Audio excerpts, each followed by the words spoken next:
Hi everyone, my name is Cait Pansegrouw and I'm a producer based in Cape Town.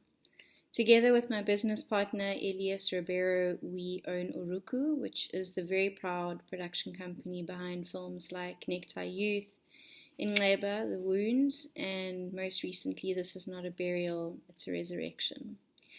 What I want to share with you today is what I wish I had known earlier or realized earlier on in my career.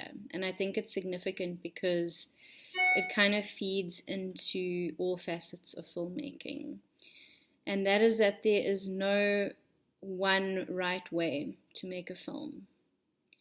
A disclaimer is that my point of view won't necessarily be meaningful to everyone. Urucu has historically produced work that is bold or that is considered challenging. So my point of view is very specific because the kind of work that I'm interested in producing and would like to continue producing is very specific. And I only became aware of this specificity later on, many years after film school, largely because I think I wasn't encouraged to question the rules. So what I'm interested in is inviting you to consider that films and filmmakers and filmmaking looks and feels differently to different people, and not one way, and one is not superior to the other.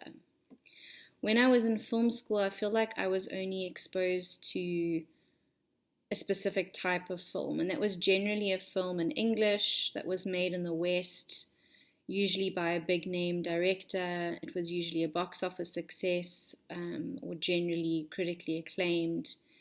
And these films served as our sources of inspiration. And we were often encouraged to emulate them in our own work.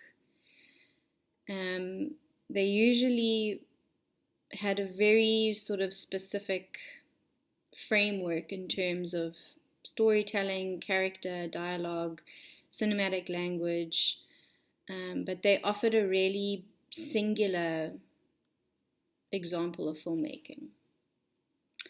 Well, while I appreciate that they're sort of tried and tested recipes, thinking back, it's kind of absurd to me that I wasn't given access to other forms of cinema. This obsession with creating work within a Hollywood format but within an African context is something that I have encountered at large within our local industry. And considering South Africa is not a country that exists or operates within a studio system, it seems counterproductive to form our work around a model that we do not have access to and that we cannot compete with.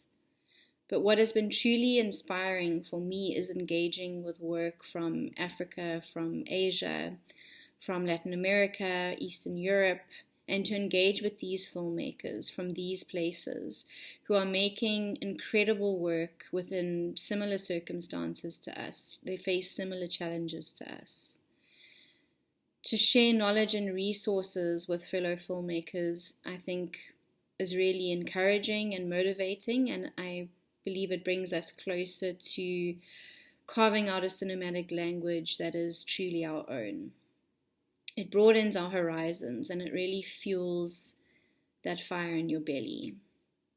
So please watch films at Cinema Nouveau, at the Labia in Cape Town, at the Bioscope in Joburg. Watch South African films and African films at the cinema. Follow film festivals and film publications and filmmakers on social media to stay up to date with new and interesting work. Dig deep on Netflix, on Amazon Prime, on Showmax. It is becoming a little bit easier to access all different kinds of work from all over the world. There are even more specific streamers who focus on art house cinema, independent cinema like Mubi or Criterion Collection. They also have short films, experimental films, so you're able to open yourself up to various ways of storytelling. And thanks to COVID, a lot of festivals are having to reinvent themselves, and so it's sometimes possible to buy a festival pass and then watch the films online. Your films can premiere at Sundance or Berlin or Cannes. They can compete for awards. They can get acquired by Netflix. There are so many ways to get there. It's really an exciting time to make films on this continent. And the fact that there's always a challenge or an opportunity to invent how to realize your film can sometimes feel overwhelming, but at the same time, I think it's kind of liberating.